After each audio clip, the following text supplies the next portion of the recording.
parce que c'est lui qui les a nommés. C'est lui qui les a faits. Et donc, les développements, le changement tant attendu au Congo n'arriveront jamais. Vous parliez de votre proposition en 2 temps, donc c'était soit le recomptage qui est impossible puisqu'ils n'ont pas les PV. Oui. Petite incise, est-ce que vous ne les avez jamais... Oui. Nos avocats ont amené des cartons. Mais des cartons, qu'est-ce que nous avons fait? Nous avons eu 220 000 témoins. Et c'était très difficile, certains témoins étaient chassés des bureaux de vote, mais il y a beaucoup de témoins qui ont eu des PV. Et nous avons aussi procédé, donc on a pris des prises photographiques des résultats qui ont été affichés. Nous avions eu un centre de traitement qui était dirigé par Pierre Lumbi, le directeur des campagnes, et nous avons produit les chiffres. Nous les avons amenés à la Cour constitutionnelle. Et nous avons amené des cartons, des PV à la Cour, et la Cour a récupéré ces PV. Mais ces PV, c'est pour confronter avec les PV que la Cour, les procès-verbaux que la Cour devait recevoir de la Commission électorale. Ce que nous avons présenté, c'est les chiffres. Nous avons fait un meeting pour dire voici ce que notre centrale électorale a comme chiffre venu des PV récoltés par nos témoins. Et de toutes les façons, mais les PV sont clairs. Deuxièmement, la fuite organisée par certains éléments, des citoyens conscients de ce que Nanga voulait faire. Ceux qui travaillent à la CENI, ils ont fait fuiter les résultats, les vrais résultats. M. Nanga n'a jamais contesté ces résultats. Tout le monde entier le sait. C'était publié par vos journaux, c'était publié par la presse internationale. Donc, dire que pourquoi vous n'avez pas donné vos bébés, nous les avons donnés à la Cour, mais la Cour devait faire son travail. La procédure de la Cour est très simple. Il y a un recours. Qu'est-ce que vous faites? Et surtout de ces niveaux-là, vous prenez les PV qui vous ont été destinés et vous faites le récomptage des voix. Et là, si la Cour avait fait le récomptage des voix, on a donné à M. Tshisekedi à peu près 38%. Moi, j'arrondis 35%. La différence était de 6 886 voix. 686 000 voix. 686 000 voix. Mais les 686 000 voix, mes avocats ont dit que si vous ne voulez pas partout, je ne sais pas par quel miracle, vous n'arrivez plus à retrouver les faits PV et tout ça. Mais vous avez Yumbi, Butembo, Beni, qui ont 1 300 000, plus d'1 300 000 électeurs. Et donc, si la moitié de ces gens votent, c'est presque 800 000. Et là-bas, c'est mon fief. Donc, je ne comprends pas. Et des fois, on a du mal à expliquer parce qu'on a l'impression que le monde est à l'envers. Je pense qu'on a tous du mal à expliquer ce qui s'est passé.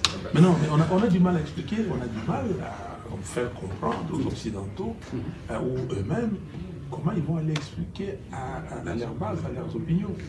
Je vous interromps parce que je voudrais revenir sur le deuxième point qui était la réorganisation. Nous avons un fichier électoral qu'on a dit de 40 300 000 électeurs.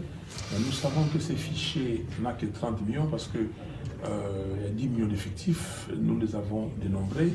Il y a 6 600 000 sans empreintes, 2 400 000 qui n'ont pas toutes les empreintes et 500 000 cartes perdues. Et il y a des mineurs et des militaires et policiers. Donc ça fait grosso modo 10 millions. 10 millions là, nous disons qu'il faut simplement appliquer les recommandations de l'OIF. Si on applique les recommandations de l'OIF, donc on peut avoir un fichier électoral assaini. Et donc on change la composition de la CENI, Nanga et ses membres s'en vont. On change la composition de la Cour constitutionnelle. Nous n'avons plus beaucoup de millions de dollars à dépenser pour l'organisation des nouvelles élections. Et ces nouvelles élections, admettons que ça coûte 200 millions, 300 millions de dollars.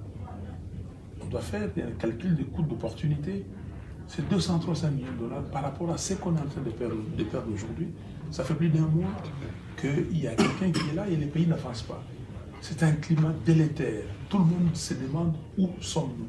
Aucun investisseur, ni intérieur, ni extérieur, ne peut investir aujourd'hui au Congo.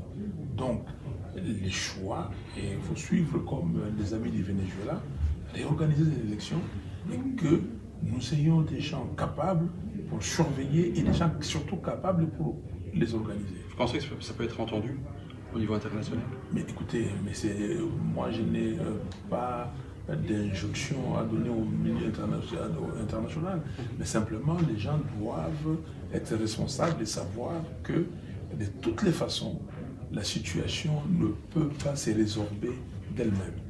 Dernière question, parce que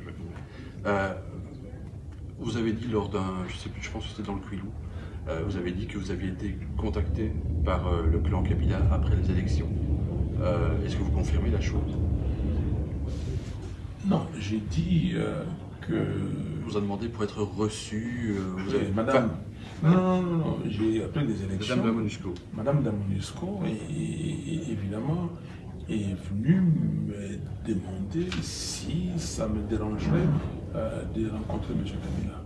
Je lui ai dit non, ça ne me dérangerait pas, c'est pour lui donner des garanties qu'il n'y aura pas de chasse aux sorcières, lui dire que la Constitution sera respectée à la lettre, et 3, la loi qui a été votée par le Parlement dernièrement sur les statuts des anciens chefs de l'État, la loi était là. Et donc, pour moi, je ne fais pas la chasse aux sorcières et je vais gérer les pays pour sortir ces pays du tout où Kabila l'a mis et montrer au monde entier qu'on peut gérer les Congos et que les Congos, avec toutes les ressources qu'il a, ressources naturelles, ressources humaines, nous pouvons être un des pays moteurs du continent africain et même du monde. Visiblement, votre réponse n'a pas suffi au président Kabila.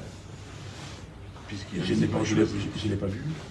pas vu, j'ai entendu et j'ai lu dans Jeune Afrique que je n'avais pas voulu et j'avais dit non. C'est faux, totalement faux.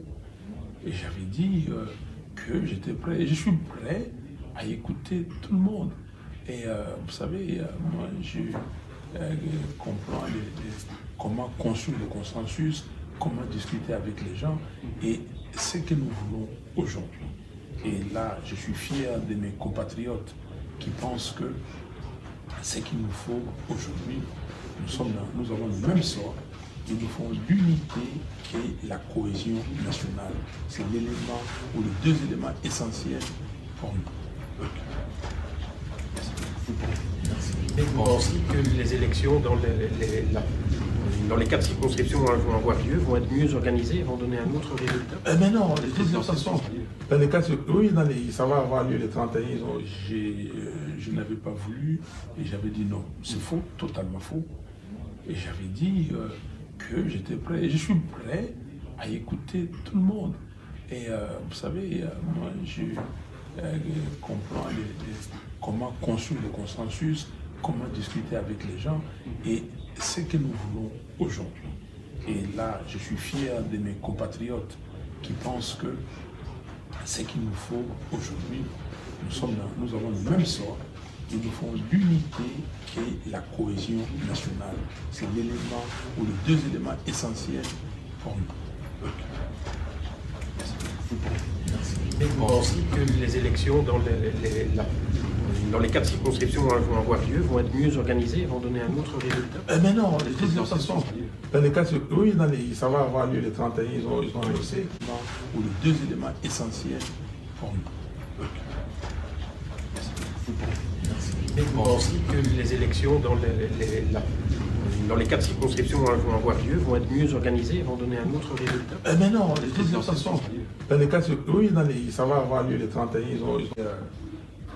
Aujourd'hui, le pouvoir de M. Kabila a voulu réitérer la même expérience, cette mauvaise expérience, cynique expérience, en disant qu'il y avait le tribalisme dans les Kwilu et qu'on aurait tué des compatriotes, des Congolais ressortissants du Kasaï. Mais nous avons subi une pression, même de la MONUSCO. Monsieur Mouzito, l'ancien Premier ministre, et moi-même, allez vite à Kikwit, allez dans le Kwilu, arrêtez ces phénomènes d'islamisme. On a dit, mais écoutez, vous voulez nous piéger? Moi, je suis Kinois, moi, je suis né, grandi à Kinshasa. J'ai les amis de toutes les contrées du Congo. Pas après les élections, mais j'ai vu, comment dire, même avant les élections, moi j'ai vu Monseigneur Ambongo, Félix Tshisekedi et moi, nous l'avons vu. Ce que Monseigneur Ambongo a dit hier, qu'il était assez content avec les premières démarches. Mais vous avez compris, quand on lui avait dit quels sont ces faits qui vous disent, qui vous font dire ça, il a dit que ces déclarations, les déclarations, mais vous savez, mais il a dit, il faut bien lire entre les lignes l'entretien de Monseigneur Ambongo. Par 2 fois, il rappelle que le vainqueur, il rappelle le vainqueur par 2 fois. Okay? Et il dit que, attendons voir, ils ont été mis devant un fait accompli. Qu'est-ce que vous voulez? Eux, ce n'est pas leur rôle d'être opposants à ce qui s'est fait. Ce n'est pas leur rôle